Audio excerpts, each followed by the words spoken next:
আমি ওর বোন হয়েও আমি আজও জানি না যে ওর হাজবেন্ডের সাথে ওর কি সমস্যা ছিল, কিন্তু মানুষের খুব আগ্রহ ছিল। বাধ্য করবেন না যে তোমার স্বামীর সাথে কি হয়েছে। একটা সমাজ একটা মেয়েকে কিভাবে বাধ্য করে মরতে, আপনারা জাস্ট দেখেন।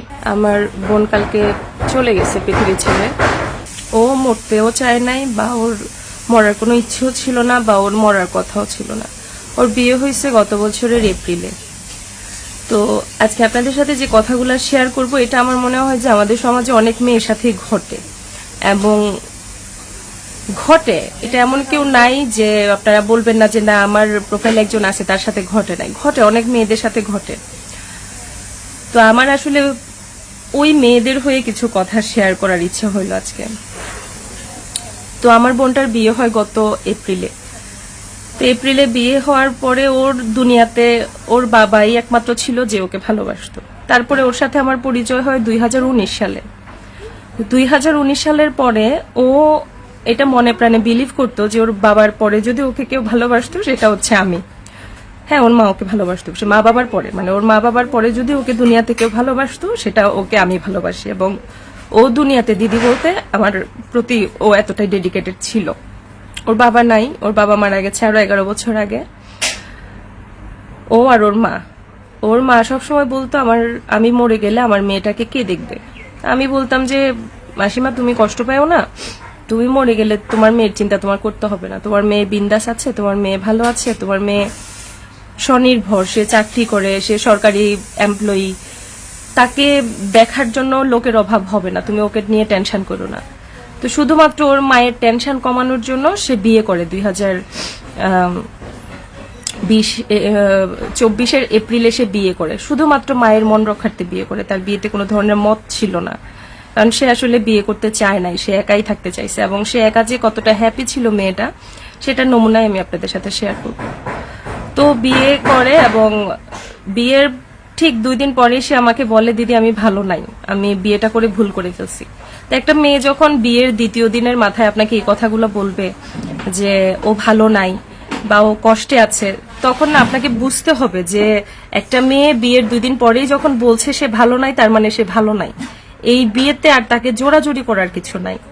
তা আমি বললাম যে তোর কি শরীর খারাপ? বলছে হ্যাঁ আমার শরীর খারাপ। তা আমি বললাম তুই ডাক্তার দেখা। সে ডাক্তার দেখায়, সে 2-3 মাস কন্টিনিউ করে। 2-3 মাস কন্টিনিউ করার পরে সে আমাকে একদিন বলে দিদি আমি চলে আসবো, আমি আমার বরের সাথে সংসার করব না। তা আমি বললাম ঠিক আছে তুই চলে আয়। আমি দুনিয়াতে ওকে কোনোদিন, আমি একমাত্র পার্সন যে ওকে কোনোদিন না করতাম না, যে না তোকে থাকতে হবে, তোকে মানায় নিতে হবে, তোকে অ্যাডজাস্ট করতে হবে, আমি কোনোদিন ওকে এই কথা বলতাম না। ও জানতো যে ওর কমফোর্ট জোন আমি। তো ওকে আমি বলছি তোর শ্বশুর বাড়ি থাকার প্রয়োজন নাই, তুই চলে আয়। ও দুনিয়ার এমন কোনো কথা নাই যেটা আমার সাথে সে শেয়ার করতো না। ওর বাবার ছবি বুকে নিয়ে রাতের পর রাত জেগে জেগে কান্না করতো, এবং সেই কথা শুধুমাত্র আমি জানতাম। ও শুধুমাত্র বেঁচে ছিল ওর মায়ের জন্য, যে আমি মরে গেলে আমার মাকে কে দেখবে। তো ও ওর বাবা ছাড়া দুনিয়ার কারোর কাছ থেকে আদর পায় নাই। তো আমি যখন শুনলাম যে মেয়েটা বিয়ের পরে ভালো নাই, আমি যখন শুনলাম মেয়েটা ওর শ্বশুর বাড়ি থাকতে চাচ্ছে না, এইখানে আমি, বিশ্বাস করেন আমি ওর এত কাছের, আজকে 2019 থেকে আজকে 6 বছর আমি ওর প্রতিটা খবর জানি, ওর প্রতিটা গোপন খবর আমি জানি। সেইখানে আমি ওকে একটা বারের জন্য প্রশ্ন করি নাই যে তুই কেন চলে আসবি, তোর বরের মধ্যে সমস্যা কি। কারণ আমার কাছে মনে হয়েছে জিনিসটা পার্সোনাল। ওর যদি ওখানে মন না টিকে, জোর করে তো একটা সম্পর্ক কন্টিনিউ করা যায় না। ও চলে আসুক, ও যদি ভালো না লাগে ও চলে আসুক, একটা সুন্দর সমাধান করে সে চলে আসুক। আমি ওকে শুধু বলছি তুই চলে আয়। আমি ওর এত কাছের মানুষ হয়েও আমি ওকে এই প্রশ্নটা করি নাই যে তুই কেন চলে আসবি, তুই যা, তুই বানিয়ে থাক, তুই অ্যাডজাস্ট কর। আমি ওকে বলছি চলে আয়, এবং সে আমার এক কথায় সে চলে আসে। সে তার বাপের বাড়ি চলে আসে, সে তার মতো করে আবার জব কন্টিনিউ করে, সে তার শ্বশুর বাড়িতে জানিয়ে দেয় সে যাবে না। সমস্ত ব্যাপারটার মধ্যে না একটা পার্সোনাল ইস্যুস ছিল, যেটা হয়তো ও বলে কমফোর্ট ফিল করছিল না, যার কারণে আমি আর ওকে কোনোদিন ঘাটাই নাই যে তুই কেন বলছিস না। ও শ্বশুর বাড়ি থেকে এসে ও শাখা সিঁদুর খুলে ফেলে, আমি ওকে একটাবারের জন্য প্রশ্ন করি নাই তুই কেন শাখা সিঁদুর খুলে ফেলছিস, তোকে শাখা সিঁদুর পড়তেই হবে।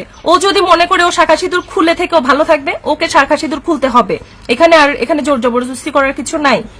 ও শাখা সিঁদুর খুলে ফেলছে, আমি ওর বোন, আমি দুনিয়াতে ওর একমাত্র বোন, যে কিনা আমি প্রশ্ন করি নাই, যে আমি বোন হয়ে বোনের পার্সোনাল ইস্যু নিয়ে প্রশ্ন করি নাই যে তুই কেন শাখা সিঁদুর খুলে ফেলবি।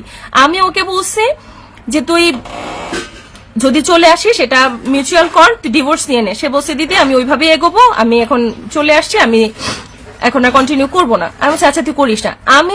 আমি ওর বোন হয়ে আমি কোনোদিন ওকে পার্সোনাল ইস্যুস ধরে ওকে একটা প্রশ্ন করি নাই। সেইখানে কিছু মানুষ, এখন আসি সেই প্রশ্নে যে মেয়েটা কেন কালকে মারা গেছে। আমি জানতাম সে এখন চরম লেভেলের ডিপ্রেশনে চলে যাবে, এই ভেবে যে গত বছর যে মেয়েটা বিয়ে করছে, বিয়ের মাত্র 6 মাসের মাথায় কেন সে শ্বশুর বাড়ি থেকে চলে আসছে, সে কেন শাখা পরে না, সে কেন সিঁদুর পরে না, এই প্রশ্নগুলো এখন মানুষ তাকে করবে এবং এটা সে সহ্য করতে পারবে না। তখন আমি তাকে বলছি যে তুই এখন তোর বাড়িটা ছেড়ে দে, তুই এখন তোর বাড়ি ছেড়ে তুই বের হয়ে যা, তোর যেখানে মন যায় তুই ঘুরে বেড়া, তুই বাংলাদেশ আয়, তুই আমার কাছে চলে আয়, তুই চলে আয়। তুই দিদি কার কথা বলছেন? আমি একটা মেয়ের কথা বলছি, আমি একটা মেয়ের লাইফ স্টোরি বলতেছি, সে আমার বোন। আপনারা জাস্ট একটু শুনেন, মাত্র 30 বছরের আয়ু নিয়ে আসছিল, সে কালকে মারা গেছে। আমি তার কথা বলতেছি যে একটা সমাজ একটা মেয়েকে কিভাবে বাধ্য করে মরতে, আপনারা জাস্ট দেখেন। ও যখন চলে আসছে আমি তখন বলছি যে তুই বের হয়ে যা বাসা থেকে, কারণ আমি জানি যে এই সমাজের মানুষ কতটা নৃশংস, এটা আপনারা জানেন না। আমি জানতাম যে মানুষ ওকে এখন প্রশ্ন করে করে করে করে ওকে ক্ষত বিক্ষত করে ফেলবে মেয়েটাকে। আমি ওকে বলছি যে তুই বাসা থেকে বের হয়ে যা, তুই বাংলাদেশ আয়, তুই আমার কাছে চলে আয়, তুই ঘুরতে যা, তুই থাকিস না এখন, তুই কলকাতা চলে যা, তুই যেখানে মন চায় তুই চলে যা, তুই তুই তোর বাড়ির আশেপাশে থাকিস না। আমি ওকে বলছি, আমি ওকে বারবার বলতাম যে তুই চলে যা। বিশ্বাস করেন আমি ওকে বলতাম যে তুই মানুষের থেকে দূরে থাক, কিন্তু কখনো ওকে এটা বলতাম না যে তোর স্বামীর সাথে কি সমস্যা, তোর হাজবেন্ডের সাথে কিসের বনিবনা হচ্ছে না। হ্যাঁ, কারণ যে মানুষটা নিজে থেকে বলতেছে না, এটা আমি তাকে কিভাবে ঘাটাইয়া বলি বলেন।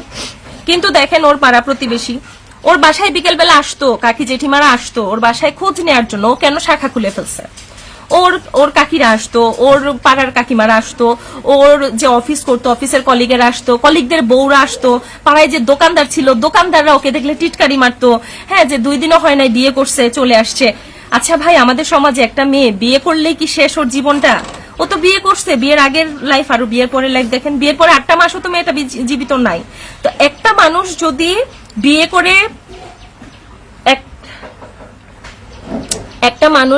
বিয়ে করে সে তার স্বামীর সাথে না থাকে বা থাকতে না চায়, এটা সম্পূর্ণই তাদের পার্সোনাল ইস্যুস, এবং সে যদি শেয়ার করতে না চায় সেটা তো আরো পার্সোনাল।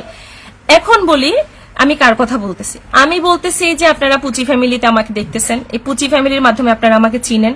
আপনাদের মধ্যে থেকে একজন যার সাথে আমার পরিচয় হয়েছিল 6 বছর আগে, এবং 6 বছর আগে আমি ফিল করেছিলাম যে আমি তাপসী, আমাকে এই মেয়েটা মন প্রাণ দিয়ে ভালোবাসে। মানুষের আপনি কার কত টাকা আছে, কার কত ব্যাংক ব্যালেন্স আছে আপনি অনুমান করতে পারবেন না, কিন্তু কার মধ্যে কতটা আপনার প্রতি দয়া আছে, আপনার প্রতি ভালোবাসা আছে, এইটা আপনি খুব ভালো ফিল করতে পারবেন আপনি যদি মানুষ হয়ে থাকেন। তো আমি 6 বছর আগে ফিল করছিলাম যে আমাকে কিছু মানুষ ভালোবাসে, মন প্রাণ দিয়ে ভালোবাসে। তার মধ্যে এই মেয়েটা আমাদের দেশের কেউ না, ও বিদেশের একটা মেয়ে। ওর সাথে আমার অনলাইনে পরিচয়, এবং সেইখান থেকে সে আমাকে নিজের বোন ভাবতো, বোনের চেয়েও বেশি ভাবতো। ও সবসময় বলতো যে বাবা মায়ের পরে যদি আমি কাউকে ভালোবাসি সে হচ্ছে তুমি। ওর এমন কোনো গোপন কথা নাই সে আমাকে বলতো না। তো আমাদের যেহেতু গ্রুপ আছে বিভিন্ন পুচি ফ্যামিলি, ওর ডিপ্রেশন, ওর বাবা মারা যাওয়ার পরে ওর ডিপ্রেশন কাটাইতো আমার পুচি ফ্যামিলি, আমার পুচিদের বিড়াল দেখে, বিভিন্ন কিছু দেখে। তো সেই মেয়েটা বিয়ে হইলো, বিয়ের পরে ও 6 মাস সংসার করে চলে আসলো। তারপরে দিয়ে মানুষের এত আগ্রহ, এবং আমাকে যারা চিনে আজকে 6 বছর ধরে, আজকে দেবলিনাকে অনেকে চিনে। সেই দেবলিনা যখন শাখা সিঁদুর ছাড়া ফেসবুকে ছবি দেওয়া শুরু করলো, কিছু মানুষ আমাকে এসে মেসেঞ্জারে নক করে জিজ্ঞেস করতেছিল যে দেবলিনা শাখা সিঁদুর খুলে ফেলছে কেন, দেবলিনার শাখা সিঁদুর কেন খুলে ফেলছে, দেবলিনার জামাইয়ের সাথে কি ঝগড়া হয়েছে? তোমার ছোট্ট মোবাইলটা দাও। ওর কি জামাইয়ের সাথে কিছু হয়েছে? ভাই, একটা মেয়ের যদি জামাইয়ের সাথে কিছু হয় তাহলে আপনার সমস্যাটা কি? একটা মেয়ে যদি স্বামীর ঘর না করে আপনার সমস্যাটা কি? এইভাবে মানুষ ওকে পার্সোনালি অ্যাটাক করে করে করে করে করে করে ডিপ্রেশনের চূড়ান্ত পর্যায়ে নিয়ে গেছে। আমাদের সমাজে এমন অনেকে আছে, আমাদের প্রোফাইলে দেখবেন যে স্বামীর সাথে খুব ভালো করে ছবি দিচ্ছে, খুব অন্তরঙ্গ ছবি দিচ্ছে, খুব হাসি খুশি ছবি দিচ্ছে, হঠাৎ করে দেখবেন যে কোনো ছবি নাই, হঠাৎ করে দেখবেন যে সব ছবি ডিলিট করে দিচ্ছে। তো তারপরে কি আপনি তাকে ইনবক্সে জিজ্ঞেস করতে যাবেন তুমি স্বামীর সাথে ছবি দাও না কেন? এটা আপনারা কেউ কোনোদিন কইরেন না, এটা ঠিক না, এটা কইরেন না আপনারা কোনোদিন। যে একটা মেয়ে যখন তার স্বামীর সাথে ছবি দেওয়া বন্ধ করে দিবে, একটা মেয়ে যখন স্বামীকে নিয়ে কোনো কথা বলবে না, এই ধরনের প্রশ্ন আপনারা কেউ তাকে করতে যায় না। এটা সম্পূর্ণটাই তার পার্সোনাল ব্যাপার। দেখেন আপনাদেরকে কি উত্তর দিবে, মানে মাত্র 6 মাস আগে বিয়ে হয়েছে এই মেয়েটা আপনাদেরকে কি উত্তর দিবে সেটা খুঁজতে খুঁজতে খুঁজতে খুঁজতে খুঁজতে খুঁজতে গতকাল রাতে মেয়েটার হার্ট অ্যাটাক হয়। হার্ট অ্যাটাক হয়ে ও আর সময় পায় না, ও চলে যায়। ও সবার প্রশ্নের উত্তর কি দিবে? সে শুধু আমাকে বলতো আমি মানুষকে কি বলবো, আমি কি বলবো মানুষকে, কেন আমি 6 মাসও সংসার করতে পারলাম না, মানে আমি কি বলবো। তো একটা মেয়ে কেন সংসার করতে পারলো না সেটাতে তো আমাদের কনসার্ন হওয়া উচিত না? আমাদের যার যার সংসার আছে, যার যার পার্সোনাল লাইফ আছে, কেন একটা ডিভোর্সি মেয়েকে নিয়ে আপনারা পড়ে থাকেন? কেন একটা মেয়ের সংসার ভেঙে গেলে তাকে নিয়ে আপনারা পড়ে থাকেন? কেন মেয়েটা সংসার করতে পারলো না, কেন বিয়ে করলো, কেন দেরিতে বিয়ে করলো, ওর কেন 31 বছর বয়স হয়ে গেছে, ও কেন বিয়ে করছে না, এইটা নিয়েও আপনাদের সমস্যা ছিল। ও কেন বিয়ের পরে সংসার করছে না সেটা নিয়েও সমস্যা। তাহলে একটা মেয়ে যাবে কোথায়? একটা মানুষকে কথা বলে বলে, মানে প্রশ্ন করে করে কিভাবে একটা মানুষকে মেরে ফেলতে পারে সেটা আমি কালকে রাতে দেখি।